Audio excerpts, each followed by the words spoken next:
Até comentei com a assessora agora, Lisilane, que se fosse falar o currículo inteiro que tem aqui, metade da fala seria eu falando o currículo da professora Judite. Doutorado concluído em 2006 pela International Max Planck Research School on Earth System Modeling, no Instituto Max Planck de Meteorologia, em Hamburgo, em parceria com a Universidade de Hamburgo. Pós-doutorado FAPESP, no INPE, no Centro de Previsão de Tempo e Estudos Climáticos, professora associada da UFRN, docente do Departamento de Ciências Atmosféricas e Climáticas e no Centro de Ciências Exatas e da Terra, membro do Comitê de Gestores do Projeto e Laboratório Alemão Brasileiro Climapolis, e desde janeiro de 2023 a professora Judite é vice-coordenadora do novo Instituto de Ciência e Tecnologia, o INCT Climapolis. Professora Judite, por favor, a palavra é sua para falar sobre o relatório, o último relatório síntese do IPCC, o sexto, aplicado ao Estado do Rio Grande do Norte. Deixa eu ver. Fique à vontade. Ou pode ficar aqui, pode usar.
Bom, bom dia a todos.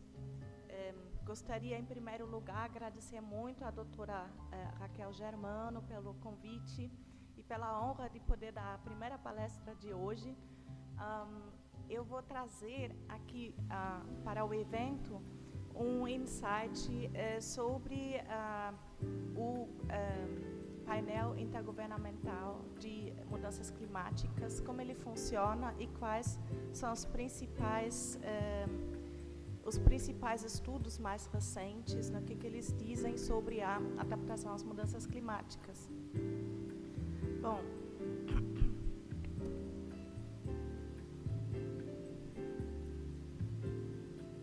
então o roteiro da minha palestra de hoje nós vamos recapitular quais são as causas das mudanças climáticas, o que é o IPCC, como é que são organizados os relatórios do IPCC sobre mudanças climáticas, sobretudo os resultados do sexto relatório de síntese do painel do IPCC, quais são os impactos principais que a gente vai ter no Rio Grande do Norte em função das mudanças do clima, e depois vou falar brevemente sobre soluções da adaptação e da mitigação das mudanças do clima. E, por final, gostaria de apresentar um projeto novo que nós temos aqui, professor Venerando, professora Marise, a Beatriz, que está aqui também. Temos um projeto grande que é o novo Instituto Nacional de Ciência e Tecnologia, que chama INCT Climapolis, e ele trabalha justamente com uma abordagem transdisciplinar em achar soluções para as áreas urbanas brasileiras, para adaptação ao clima e solução de problemas ambientais, para que possamos ter cidades com melhor qualidade de vida para a população, trabalhando junto com gestores, com as comunidades, enfim, eu vou falar um pouco sobre esse projeto. Então, vamos começar a relembrar, né, por que acontecem essas mudanças climáticas. Então, em primeiro lugar, nós temos na atmosfera gases de efeito estufa, que absorvem a radiação solar que entra na atmosfera e forma de calor. Tá? Os principais gases de efeito estufa na verdade, o mais abundante que a gente tem na atmosfera é, primeiramente, o vapor de água. Tá? Então, ele é um gás de efeito estufa natural, faz parte do ciclo da água, do planeta, ele tem uma grande variabilidade. Nós temos regiões do planeta mais secas, mais úmidas, né? Mas ele é um dos principais gases de efeito estufa que tem essa propriedade de absorver a radiação solar e reemitir ela em forma de calor. O segundo gás que eu mostro aí já não é puramente natural. Ele também é um gás natural, mas hoje em dia, quando começamos a queimar combustíveis fósseis, começamos também de lançar para a atmosfera uma grande abundância desse gás. E hoje em dia, então, não podemos dizer que o CO2 seja um gás puramente natural, né? Então, nós temos muita atividade industrial, setor de transporte, que usa a queima de combustíveis fósseis para gerar energia. Temos queimadas, né, fogos de vegetação no mundo, que também geram uma quantidade considerável de CO2 para a atmosfera. E então, esse gás de efeito estufa é o que mais nos preocupa em termos das mudanças climáticas hoje em dia. É o mais abundante desses gases de efeito estufa que sustenta e intensifica, né, o nosso efeito estufa antropogênico. O terceiro gás é o óxido nitroso, N2O, e ele também tem origem natural de processos biogênicos e microbiológicos, mas também hoje em dia com grande uso de fertilizantes artificiais, né? Desde que foi inventado o processo de Haber-Bosch para conseguir produzir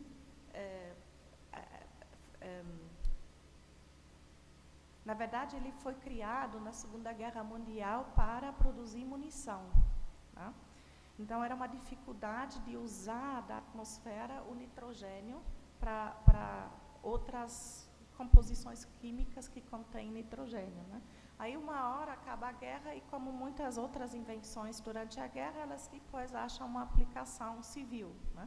E, no caso, descobriu-se, dá para fazer fertilizante artificial nitrogenado, né, com esse gás, com esse nitrogênio. E hoje em dia temos muito uso nas atividades agrícolas, né, e por conta disso também modificamos as quantidades de óxido nitroso que vão para a atmosfera.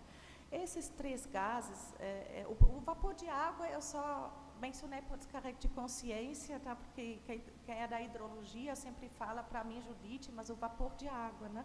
Mas ele é natural, né?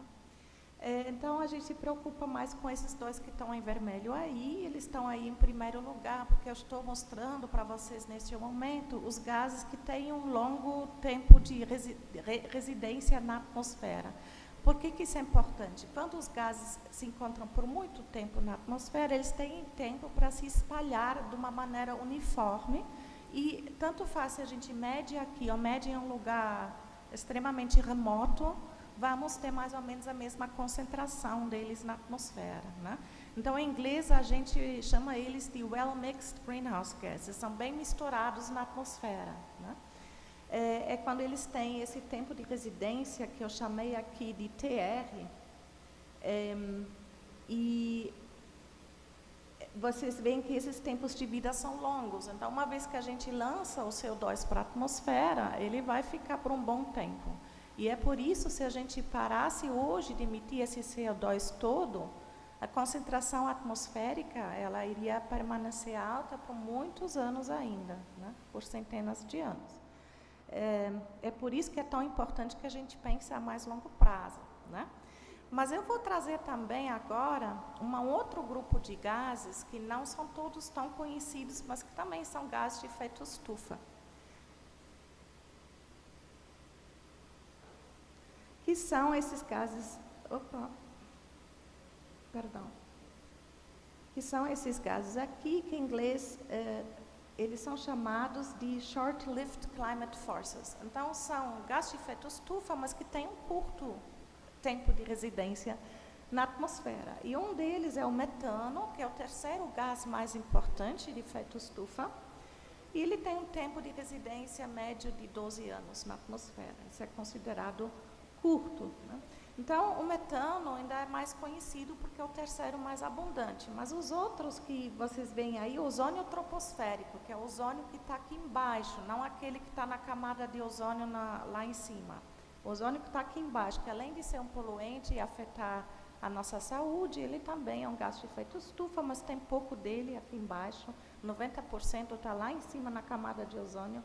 Mas também temos material particulado, como a fuligem, o black carbon, que também é produzido através dos processos de combustão. Então, quando a gente emite CO2, também emite fuligem, geralmente.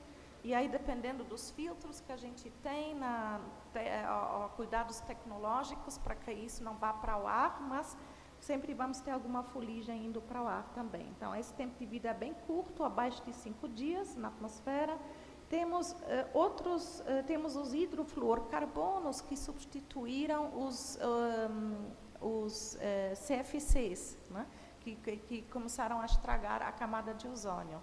Esses hidrofluorcarbonos, eles não contêm o cloro, que é tão perigoso para o ozônio na camada de ozônio, mas ele, em contrapartida, é um gás de efeito estufa muito efetivo. E ele tem tempo de vida de 15 anos, que é curto também, mas ele também contribui para o efeito estufa antropogênico. Então, o que é importante saber é que 45% desses gases de efeito estufa de curto tempo de vida, eles contribuem para o aquecimento global com 45%, ou seja, quase metade são esses gases aí, né? Então, não é só o CO2. Tá?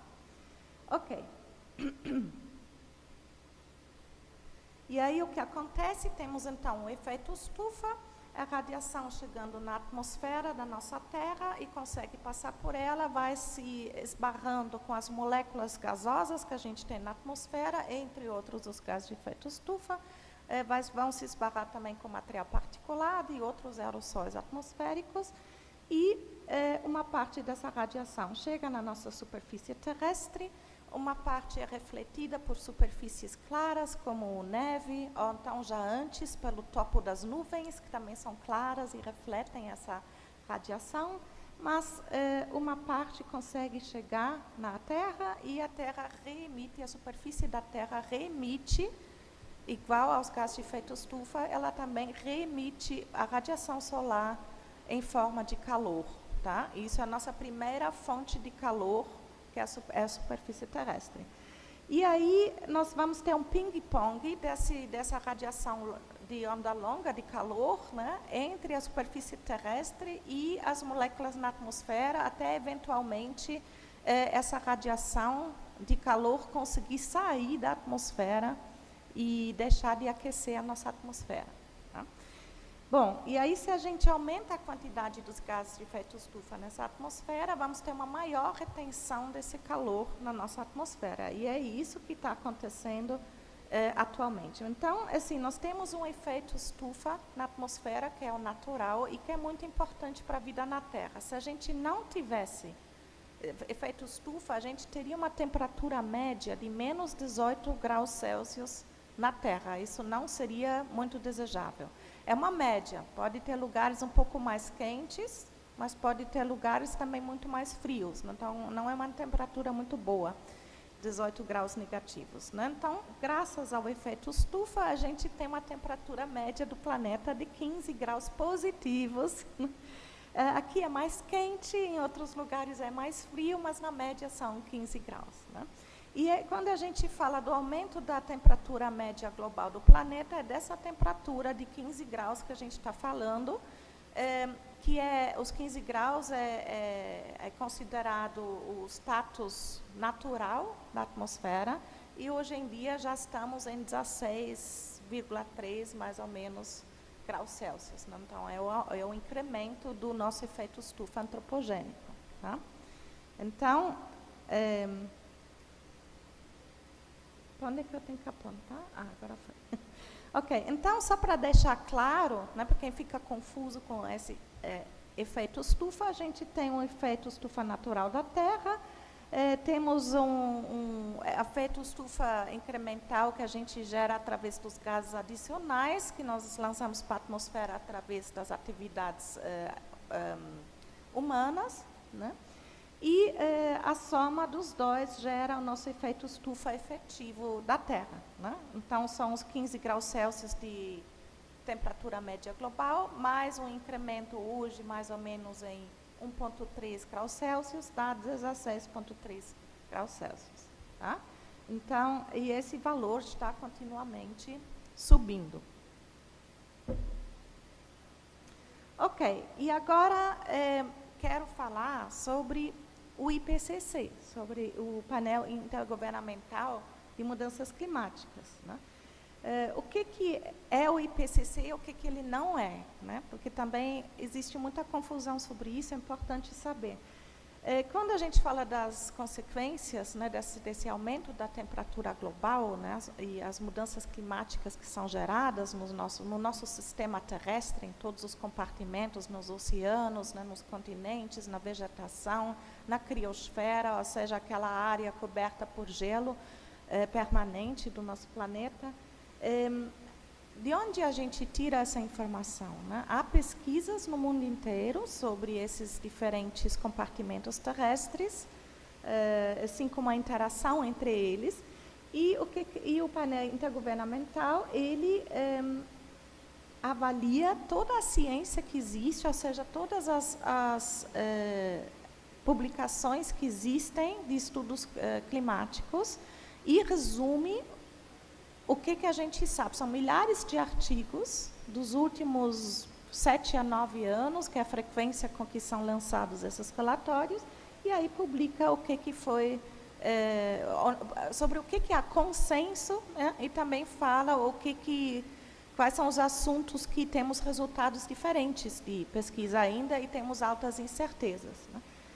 Então, o painel intergovernamental sobre mudanças climáticas, ele é um órgão das Nações Unidas e eles avaliam a ciência relacionada às mudanças climáticas. E aí eles lançam relatórios a cada poucos anos, né?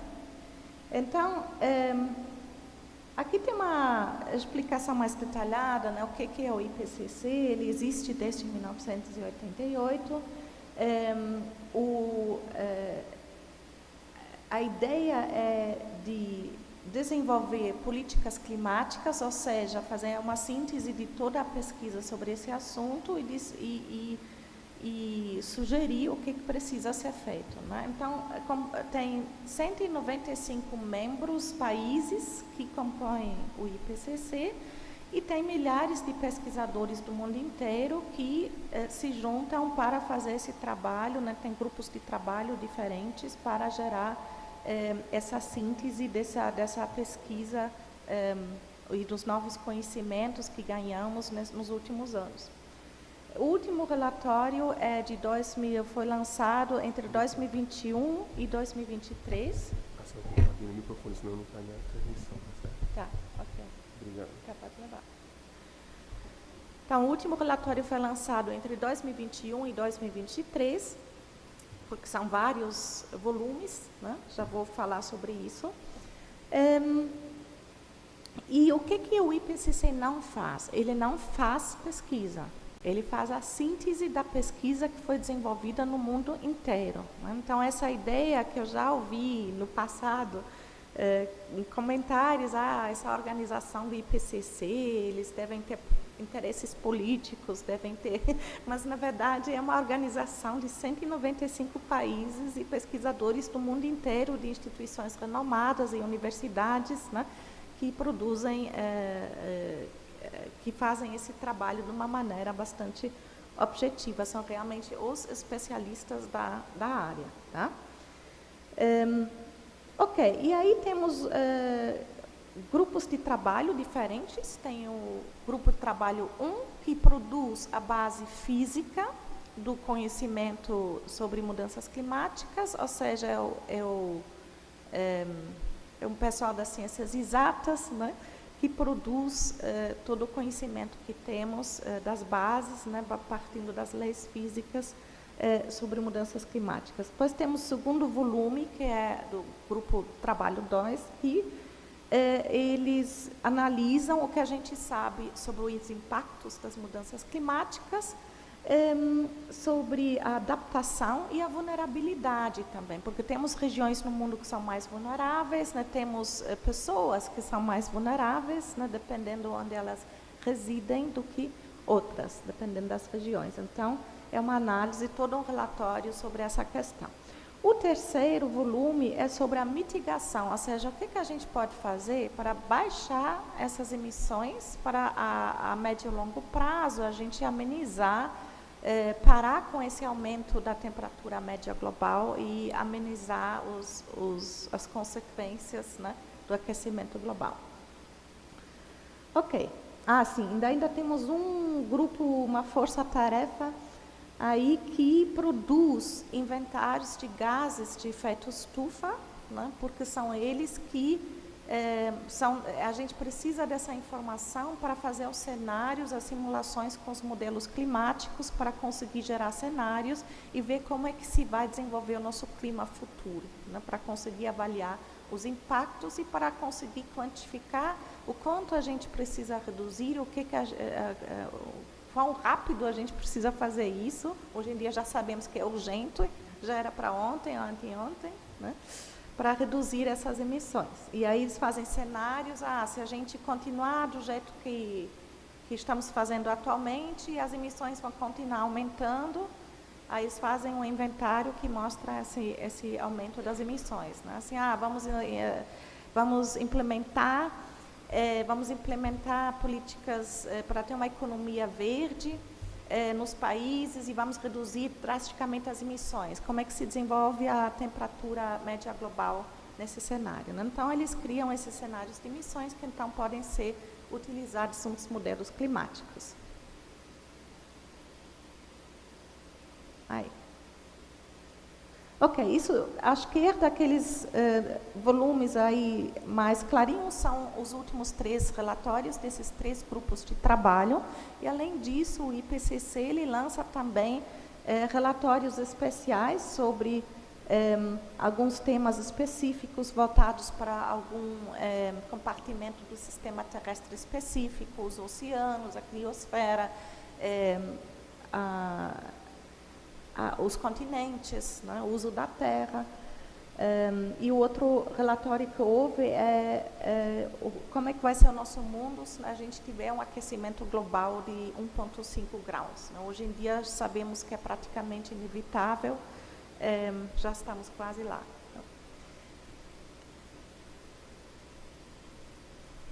Bom, e aqui tem dados de núcleos de gelo. Eu gostaria de explicar rapidamente, para terem uma ideia, como é que a gente consegue ter dados de 800 mil anos atrás. Né?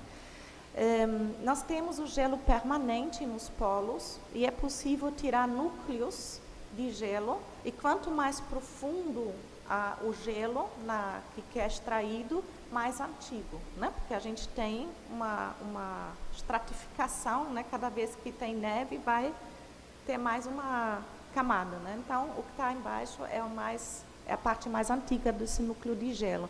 E dentro desse núcleo de gelo tem pequenas bolinhas de ar. Então, essas bolinhas de ar, dependendo da profundidade do gelo, vai mostrar como é que era a atmosfera naquela época. E aí pode ser analisado quanto de gás tem de gás de efeito estufa tem dentro dessas bolinhas de ar, né? E é assim que conseguimos dados quantitativos sobre há 800 mil anos atrás. Tá? Então, aqui à esquerda a gente tem as curvas, é sempre CO2 em vermelho, metano em verde e o óxido nitroso em azul. Então, dá para ver que sempre houve uma variabilidade grande desses gases de efeito estufa e no finalzinho dispara para cima, né? Então, se a gente agora olhar outra escala, vai dar para ver um pouco melhor, porque ela só vai de 2 mil anos atrás até hoje, e a gente vê aqui aumento né, que nunca existiu dessa forma antes, há muito tempo pelo menos, né? E esse é o sinal que a gente está gerando através das nossas atividades antrópicas humanas, né? Ok, então, aqui não vou entrar muito em detalhe aqui, só vou passar rápido, mas quando a gente analisa, né, de onde vêm as contribuições para o nosso clima atual, nós vemos que quase tudo é por conta das nossas atividades humanas, né? É o gás emitido pelas nossas atividades que gera o sinal mais forte de forçante radiativa que a gente tem no planeta. Então, a gente tem a certeza absoluta hoje que as atividades humanas é que são responsáveis pelo aquecimento global.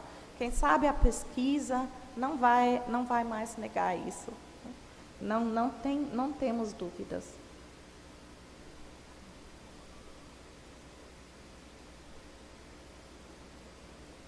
Ok, eu vou pular aqui uns slides, que eu não vou ter esse tempo todo que eu achava. Eu vou pular aqui rapidamente. O que a gente vê nesse gráfico aqui é que os cenários de emissão e os consequentes níveis de aquecimento, eles estruturam o nosso entendimento da cadeia causa-efeito, partindo das emissões, das mudanças climáticas e seus riscos, tá? Então, aqui a gente tem os cenários que eu falei das emissões, né? Que o grupo Força Tarefa de Emissões produz, do IPCC. Então, isso aqui aqui é hoje, onde começa, e as curvas são o futuro. Então, cada linha de uma cor é um cenário de emissões, tá? Então, tem cenários que as emissões que a gente consegue reduzir, e tem essa aqui é vermelha, se a gente continuar como sempre. Aumentando as emissões, né? E, consequentemente, aqui esse gráfico, ele mostra, então, as projeções de como é que se vai desenvolver a temperatura no planeta, dependendo desses cenários de emissão, né? Usando os modelos climáticos. E aí a gente vê que todos os cenários que são mais prováveis, que são esses aqui em vermelho, a temperatura continua aumentando, né? Isso quer dizer apenas se a gente tomar uma atitude realmente drástica para reduzir as emissões, a temperatura mesmo assim ainda vai continuar aumentando, mas eventualmente ela vai começar a diminuir, tá? Temperatura média global. Isso é o nosso cenário hoje. Então, vou falar brevemente sobre os... Vou dar uns pulos aqui.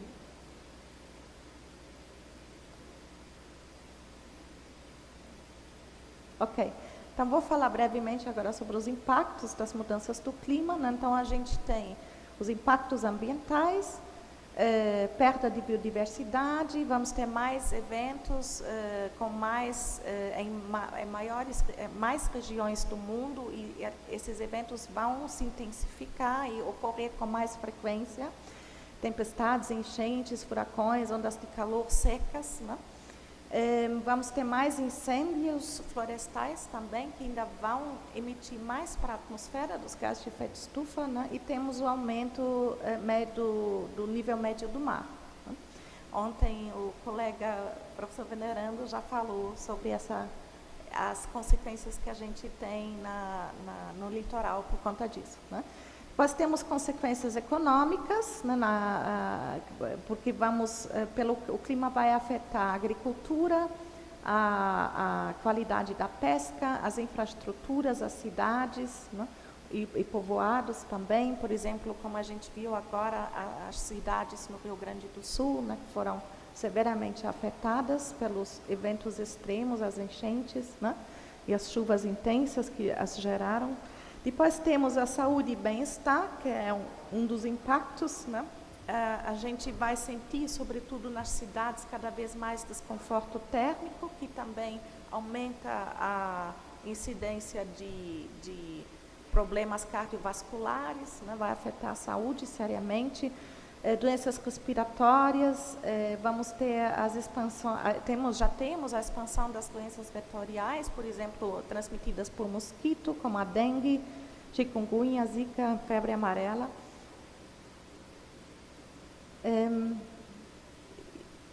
E, enfim, quando a gente olha para os cenários de aumento da temperatura média até 4 graus Celsius, a gente vê que os eventos extremos eles tornam-se mais difundidos e mais pronunciados a cada aumento de aquecimento.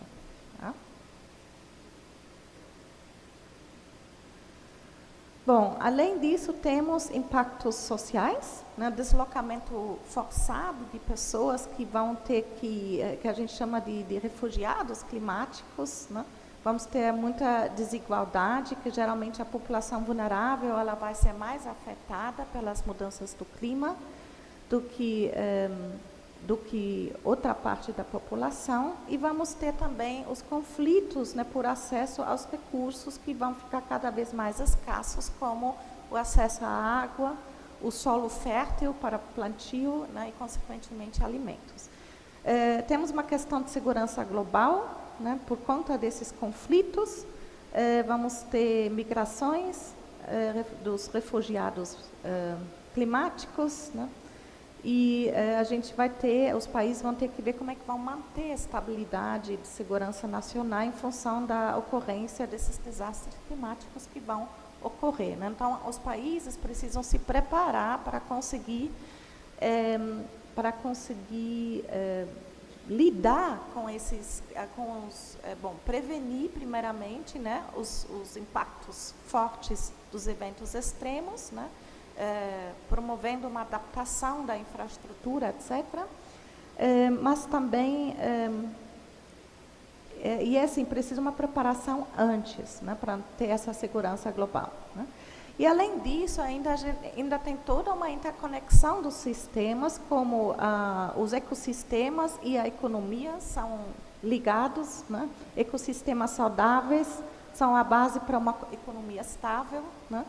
Temos também o sistema humano e a natureza, a saúde humana tem um forte laço, né, com a saúde do meio ambiente. Tá? Então, é tudo interligado, é tudo um sistema terrestre, né, interligado e que vai ser impactado como um todo. Né? E qual o impacto nas gerações futuras? Né? Então, na verdade, a gente precisa a sustentabilidade, né, e ter a responsabilidade de proteger o planeta e os seus ecossistemas, até para deixar um legado para as futuras gerações, né, porque são nossas ações de hoje que vão definir, né, como é que vai ser o futuro dessas gerações, né, dos nossos filhos, netos, etc. E também nós temos uma responsabilidade moral e ética, né? Então, é uma responsabilidade também de proteger a Terra e os seus ecossistemas, né? E também uma questão de equidade, na verdade, né? Mas a justiça de garantir que as ações para o combate às mudanças climáticas sejam justas e equitativas, protegendo os mais vulneráveis, né? Que são os mais afetados, relembrando. Ok, então isso aqui vai ser bem curto, porque já foi falado, eu não quero repetir o que já foi falado, né, na verdade, ontem, o professor Venerando e outros colegas falaram bastante, né, sobre a questão da erosão costeira, gerenciamento costeiro, que urge muito no Rio Grande do Norte. Temos um grande litoral com muitas cidades que precisam ser protegidas do avanço do mar, né? Temos processos de erosão, temos que ter muito cuidado como é que a gente vai usar toda essa parte de areia e falésias que a gente tem na costa, né, para termos o menos de danos possíveis, né, a pessoas e a infraestrutura. Né. Na verdade, a gente estava comentando entre os colegas no outro dia, é hora de recuar e não de avançar em cima da costa. Tá? Isso é uma coisa. A outra coisa é outro assunto importante no Rio Grande do Norte, é a desertificação. E ela vai ser debatida hoje, depois da minha palestra, né? Então, eu também não vou entrar muito em detalhe, mas a gente tem um processo de desertificação severo, sobretudo na área do Seridó, e uma degradação total da caatinga, né, antropogênica, que contribuiu para isso, mas também o manejo, né, das terras. Enfim, isso é o outro foco principal que a gente precisa ter no Rio Grande do Norte em relação às mudanças climáticas. Mais tarde vamos ouvir mais sobre isso. Bom, agora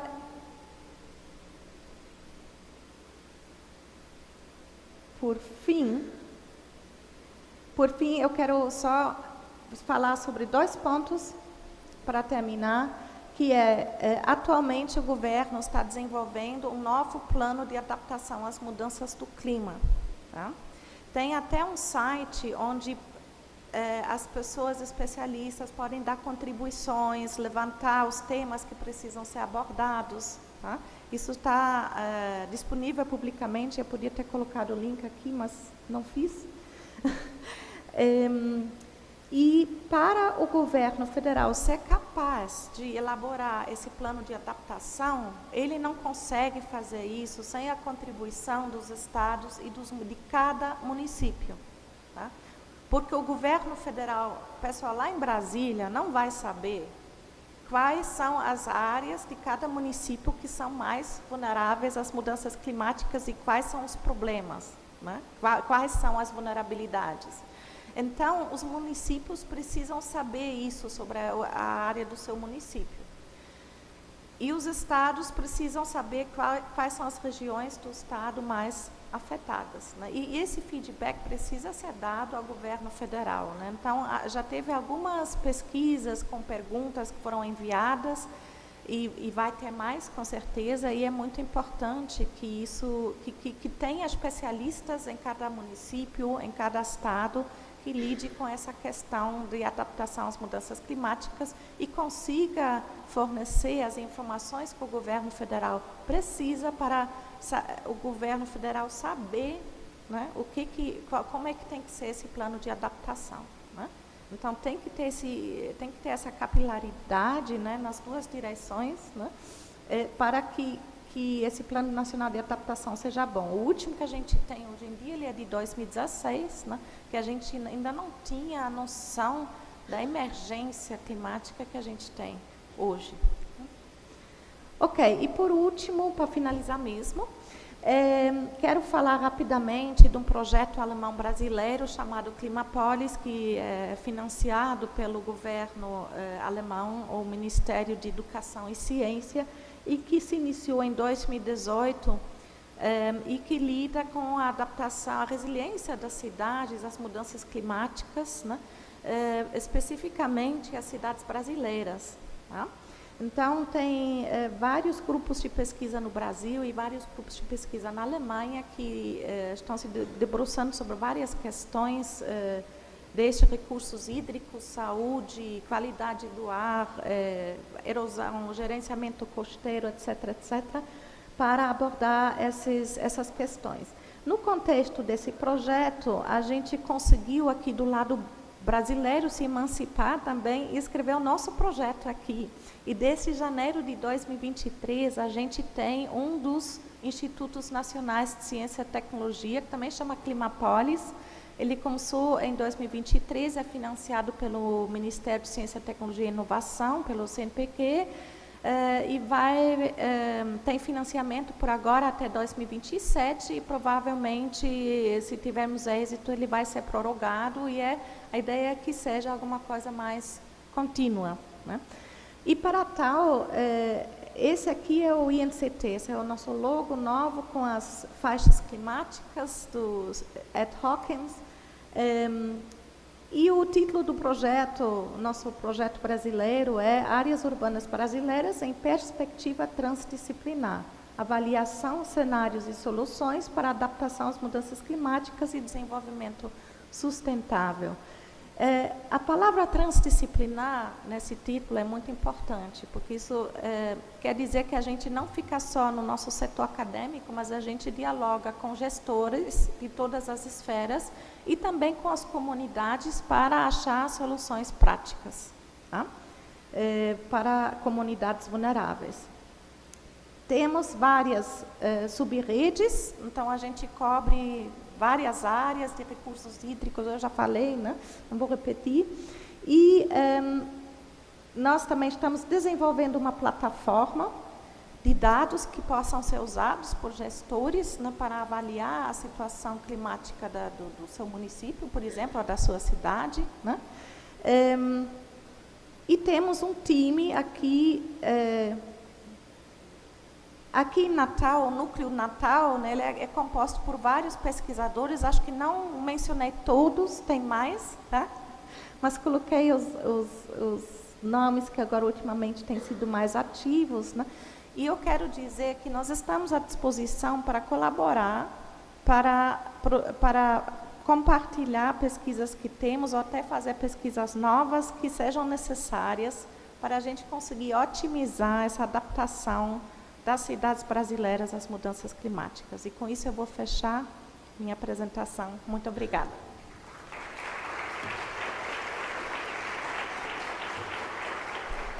Eu chamo agora o professor Venerando, que tem um extenso currículo, mas que vou apresentar aqui como geólogo e professor da Universidade,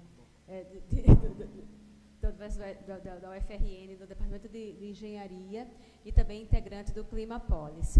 Gostaria de registrar que nós queríamos abrir para perguntas, mas já não adiantado do tempo. Quem tiver pergunta, faz por escrito, deixa com Jane aqui na frente, de vestido roxo, que nós encaminhamos aos palestrantes depois, certo? 20 minutos, professor Venerando. O tema é Comunidades Costeiras Resilientes, Risco Climático, Transição Energética e Sustentabilidade.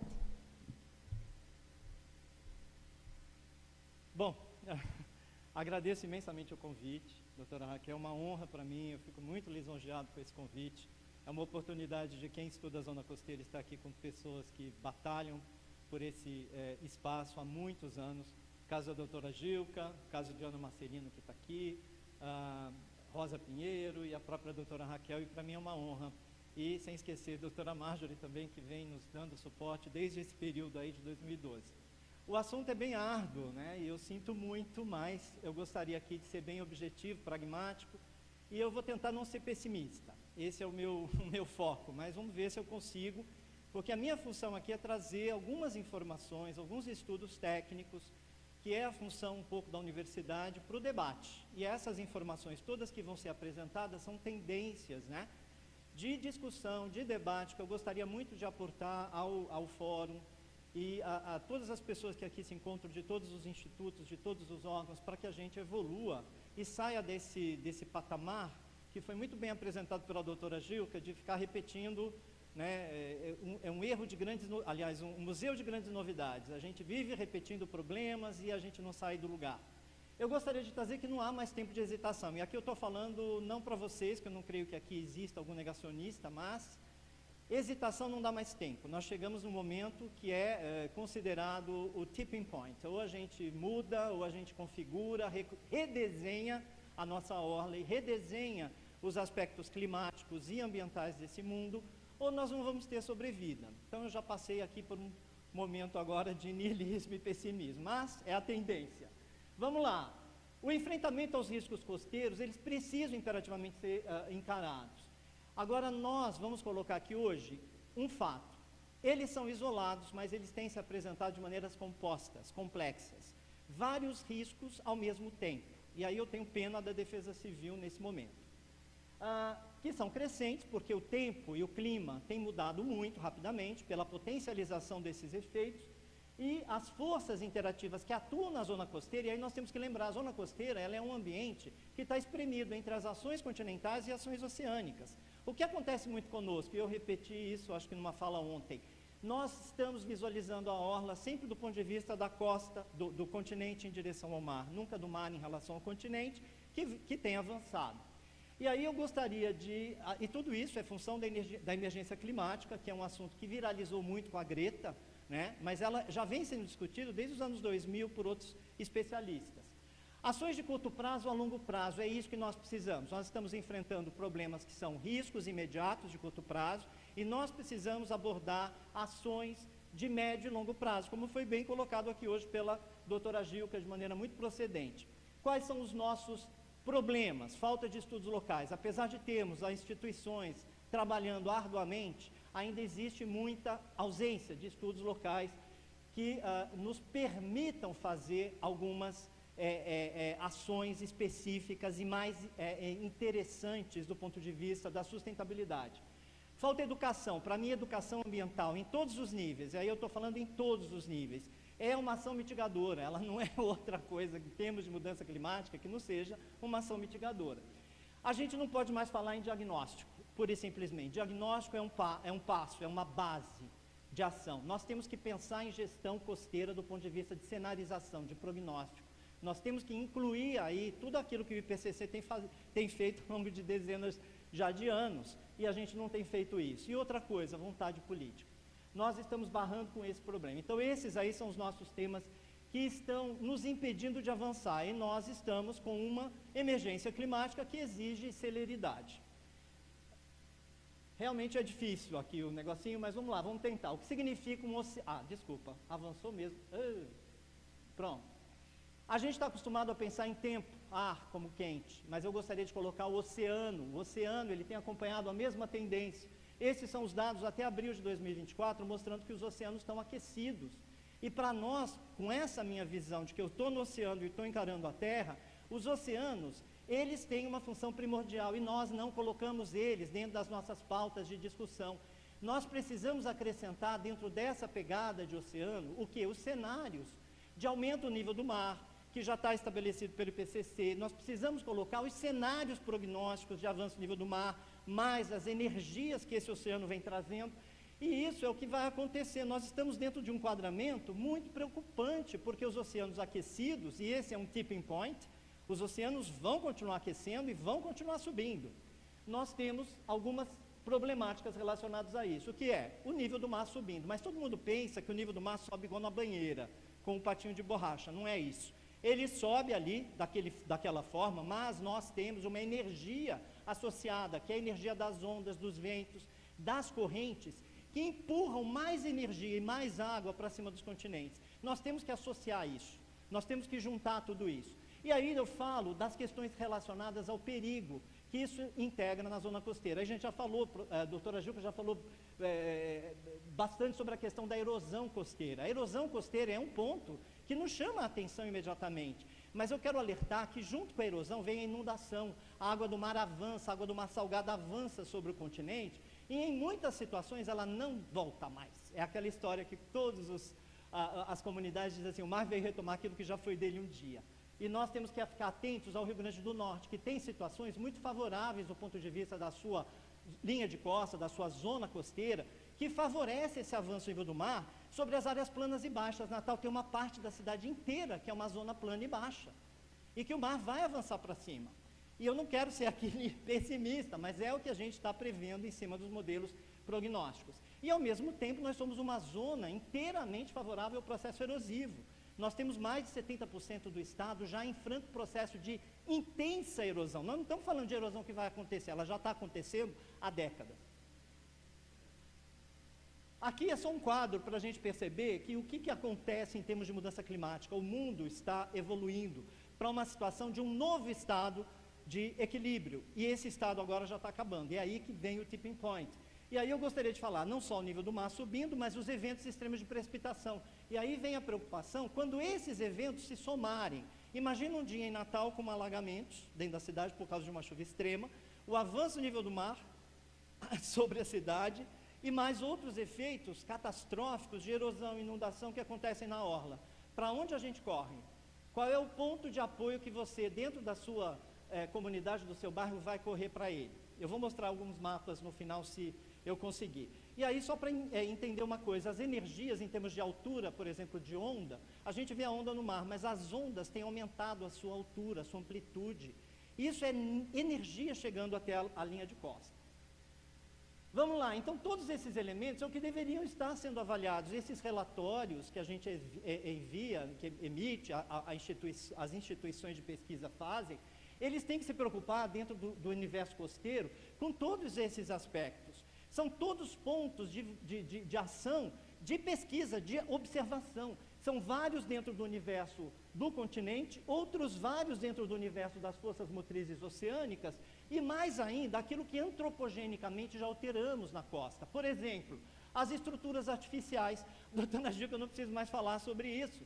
A estrutura artificial colocada de maneira equivocada e permanecendo por tempo muito mais longo, ela vai provocar uma aceleração do processo erosivo.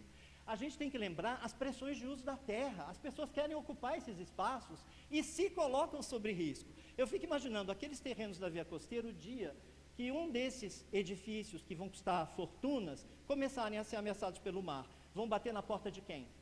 Para buscar recurso para fazer a nossa proteção, a proteção desses indivíduos que habitam ali.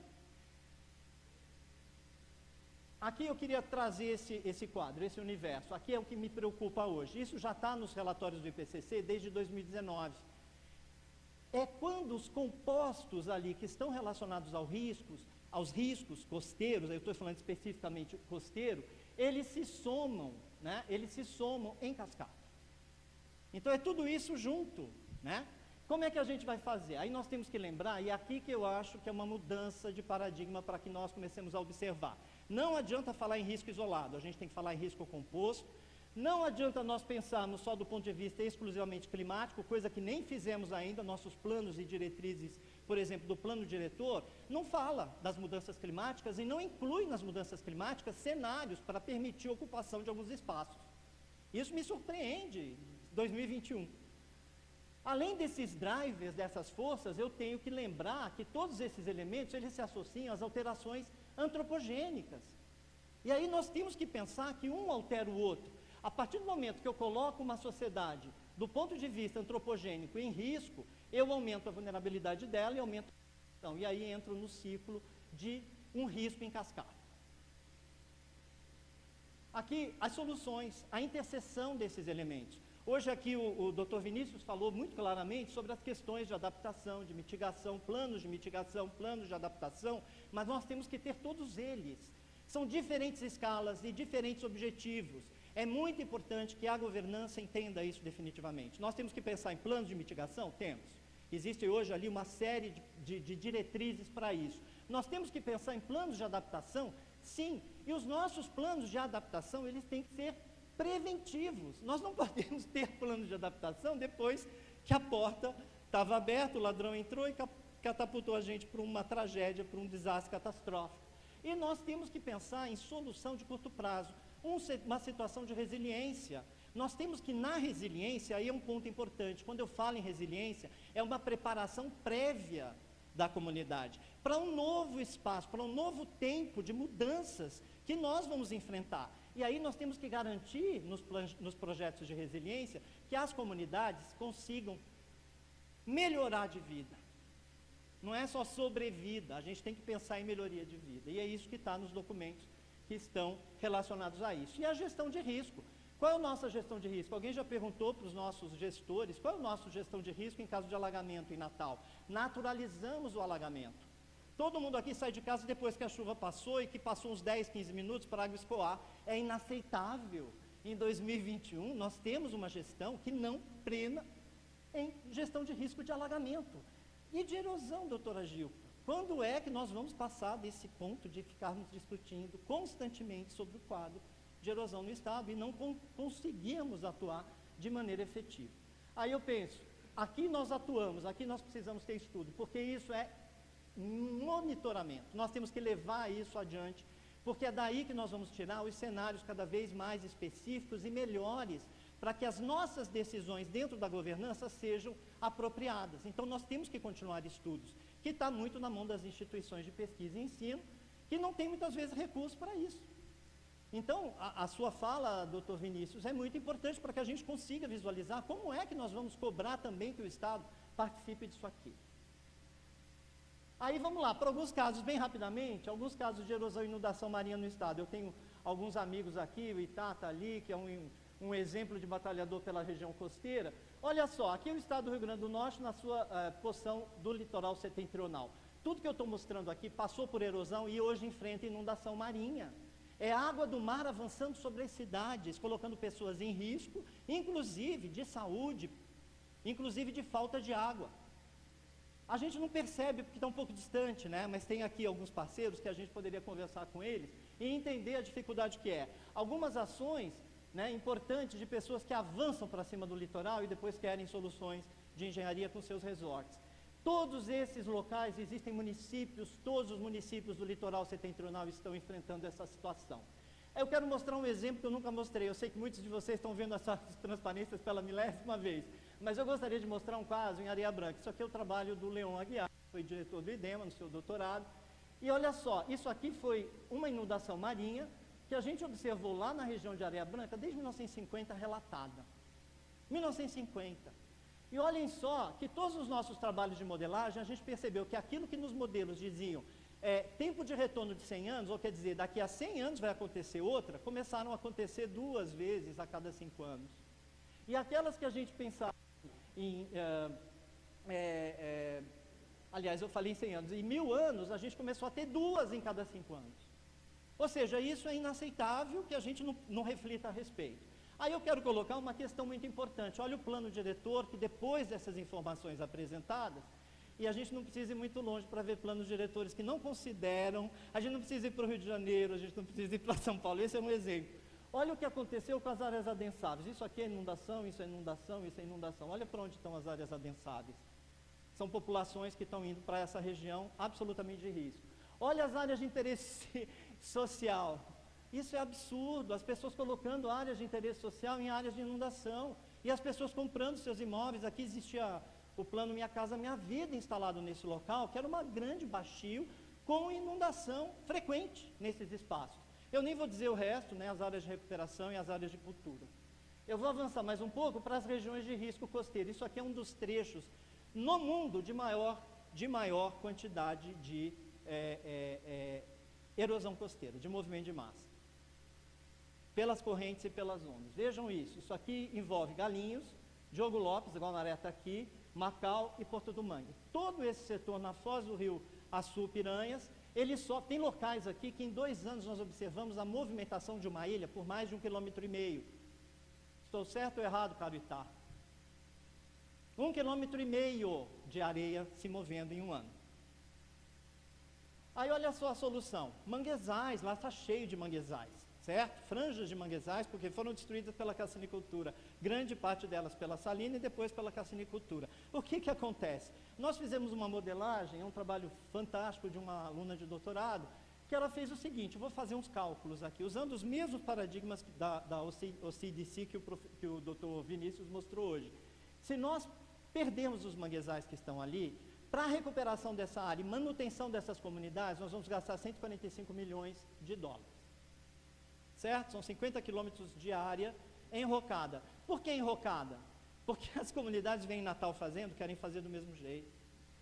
Ou querem engorda de praia, porque Natal também está fazendo. Vão bater na porta dos gestores buscando isso.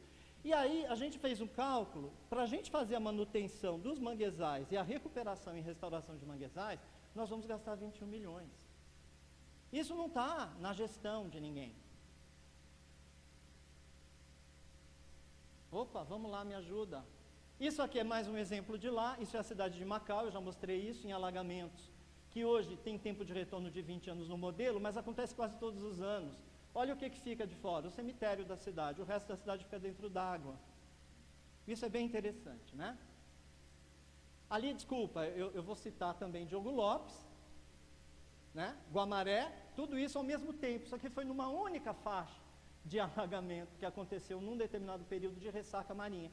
2 metros, 2,5 metros de maré com vento. Isso é nada, mas é uma região vulnerável de baixa resiliência aos aspectos climáticos de alteração oceânica. Aí aqui, Galinhos. Galinhos, em 2017, professora Marcelino, doutora Ana Marcelino, fez um modelo aqui, junto com colegas. Aqui está a cidade de Galinhos, todo mundo conhece. Olha só, isso aqui é onda alta, isso aqui é mais de 2 metros de onda, certo? Que avançam sobre esse ambiente. Olha o que acontece. Eu recebi ontem, né, informações de Galinhos que tem água agora, quase toda a ressaca de maré de pré-mar. Fotos incríveis, você pensa assim, nossa, Deus está sendo generoso, está trazendo o mar na frente, na porta da casa de quem não tinha antes, mas isso é dramático. E olha só o que está acontecendo, o chover. O que vocês acham que vai acontecer? Geologicamente no tempo, nós fizemos um trabalho, professora Zuleide da universidade, já tinha mostrado que isso aqui já foi rompido. Aqui também já foi rompido. A tendência é um rompimento desses locais no futuro. E o que acontece agora? Eu tenho cidades em cima. E o que nós vamos fazer com essas cidades? O que nós vamos fazer com essas cidades? A situação é pensar, isso aqui não vai dar certo. Vai. Não, não vai. Infelizmente não vai. Aqui está a cidade de Galinhos e o mar avançando para cima dela. Olha o que vai acontecer, eu teria uma cidade aqui e essa cidade vai ter que ser realocada. Aqui mais algumas situações, eu quero falar rapidamente da descarbonização. Nossos mananciais e as nossas áreas de APP foram dominadas por eólicas, certo? Dentro dessa pegada de descarbonização da matriz energética. Jogaram para cima dos nossos principais elementos de proteção costeira. Isso é grave. Olha a situação que a gente enfrenta ali. Opa, aqui não vai aparecer também, eu vou pular. Mas aqui é uma zona de alta fragilidade, isso aqui são dunas e áreas costeiras, com manguezais, com restingas, com uma série de problemas de fragilidade ambiental, e nossa matriz energética, né, descarbonizada está sendo jogada para cima. E não satisfeitos, obviamente as pessoas estão jogando isso também para dentro do mar. E aí quando eu olho o mar, isso aqui é um dado interessante, olha o que acontece, além do mar, oceano, né, aqui são 14 demandas de parques offshore, aqui vai ter um porto do hidrogênio verde, nessa região aqui, e aqui está a complexidade desse ambiente. Nós conhecemos muito pouco a nossa plataforma continental, muito pouco ainda para tomarmos decisões tão sérias, tão rigorosas. Olha só a sobreposição de conflitos, a pesca artesanal junto com os parques eólicos. Isso aqui foi apresentado pela doutora Marinês Scherer recentemente. Isso aqui é conflito? A minha pergunta que eu deixo para a comunidade. Isso aqui é conflito, conservação em parque eólico, né? Áreas de conservação em parque eólico, todos sobrepostos no mesmo lugar, mostrando a fragilidade e a relevância desses espaços. Aí aqui, uma necessidade fundamental são as cartografias sociais, que fazem parte daquele contexto em que a gente precisa discutir com a comunidade, inserir as comunidades locais na discussão, e as comunidades que são as mais carentes e mais vulneráveis. Isso aqui é feito pelo terceiro setor, infelizmente. Cadê os organismos locais importantes, né, dentro da gestão, da governança, que podem trazer? Isso aqui são os conflitos, os parques eólicos e a quantidade de comunidades em pesca e tudo mais. Aqui o porto multipropósito sendo instalado numa zona de alta erosão. Eu quero resposta, como é que esse parque se sustenta com uma erosão antes que a Caiçara Caiçara do Norte e depois que vai ser a região de Galinhos, que é aquela região que está sofrendo o processo de inundação. Como nós vamos lidar com esse assunto? Nós precisamos discutir isso antes que essas situações sejam lançadas definitivamente e a gente passe. E aqui eu quero lançar um desafio, nós não estamos pensando muito nessa situação aqui, que são as estruturas ou as subestações que são necessárias para cabear tudo aquilo que for dentro dos oceanos em direção à zona costeira. E aí eles vão passar por onde? Por áreas onde eu tenho um princípio, um processo erosivo. E aí está aqui alguns argumentos que eu gostaria muito que possamos discutir isso um dia. Os impactos dessas estruturas de transmissão ainda não são avaliados. E a gente fez uma lista aqui de quais são esses processos, mesmo dos parques onshore e todos os cabeamentos que vão ter do parque offshore para dentro dos continentes, numa zona de alta fragilidade e com processo erosivo acelerado. Em São Miguel do Gostoso, nós estamos vendo 10 metros por ano de erosão costeira. 10 metros por ano é a última medida que a gente fez. E para encerrar, eu quero trazer rapidamente a situação, eu vou pular esse daqui, mas é bem interessante, um outro momento eu apresento, mas eu quero só dar vazão a esse ponto, que é a sobrelevação do mar e a relevância de nós pensarmos em cenários que incluam a evolução costeira, né? O elemento que eu chamo aí de sobrelevação, o que é? É a junção daquela complexidade de elementos que vem para cima dos continentes e encontram, seja lá o que for, uma praia, ou um elemento já construído, ou uma cidade. Isso aqui foi o que aconteceu lá em Rio Grande, no Rio Grande do Sul. O que acontece lá? O mar, numa situação em tempestade, o mar avançando sobre o continente, e muita chuva no interior querendo sair. O que vai acontecer? Em algum momento ele vai se conflitar e vai jogar toda a sua água para cima da cidade. Isso em Natal não aconteceria jamais. Isso aqui, gente, é passo da pátria. Acontece toda vez que a gente tem uma ressaca e tem uma chuva intensa na cidade. E populações vivendo lá como se nada tivesse acontecido. Aqui é Natal, na Praia do Meio. Uma grande quantidade de onda e grande quantidade de problemas ali também. Aí eu quero só mostrar mais um ponto, que é a erosão costeira em Ponta Negra. Aqui a doutora Gilca já mostrou, e eu encerro aqui, opa, volta para trás, por favor, para mim. Aí, a erosão em Ponta Negra, depois da instalação do enrocamento, ela estava, até 2012, em torno de 1 metro por ano. Isso medido em média. Depois do enrocamento, sabe quanto tempo nós estamos levando para a engorda? 12 anos. Sabe quanto tempo deveria, pelos caminhos, trâmites naturais, com celeridade? 5 anos. De planejamento e instalação e início do primeiro processo de revisão. Então tem algum problema nesse processo. Enquanto isso, nós estamos já com uma nova praia. Que tipo de situação nós vamos fazer agora? Usar os dados de 2012 ou vamos fazer novos dados? E isso aqui é o que acontece na Praia de Natal. Aí a pergunta que eu faço é o seguinte: os modelos que a gente fez, são pressões aqui, eu não sei se vai dar para todos verem, isso aqui é o ponto da praia em equilíbrio, certo? O que quer dizer? Que toda essa área, incluindo Via Costeira e as praias aqui de norte, eles estão sob uma pressão da onda marítima para destruí-la. Nós só não tivemos avanço no nível do mar porque nós temos uma falésia que nós não conhecemos a reologia dela. A ponto, em todos os locais, aí vem aquela questão, nós precisamos conhecer ponto a ponto, trecho a trecho, para sabermos o quanto nós temos de resistência. Gente, a orla marítima é o nosso último bastião de resistência contra o avanço no nível do mar. Colocarmos mais pessoas, mais população nesse local, o gestor incorre num problema sério, porque ele está colocando pessoas em risco, e é um risco alto. E aí eu vou para últimas considerações. Aqui está a tendência de cenários, eu acho que isso não ficou claro ontem. Nós estamos aqui, se nós estivéssemos hoje sem as barreiras, por que Morro do Careca está caindo? Porque aqui o mar já tenderia a estar 120 metros adiante dentro do continente. Então isso é muito perigoso, e isso é um cenário que deveria estar sendo considerado, e a gente pensar em ocupar, doutora Gilca, a partir daqui. A partir daqui, aí a gente tem uma APP aqui, então não dá para ocupar, e aí seria interessante não ocupar. E a mesma coisa acontecendo lá para norte. Isso é cenário de decisão política que nós temos que ter.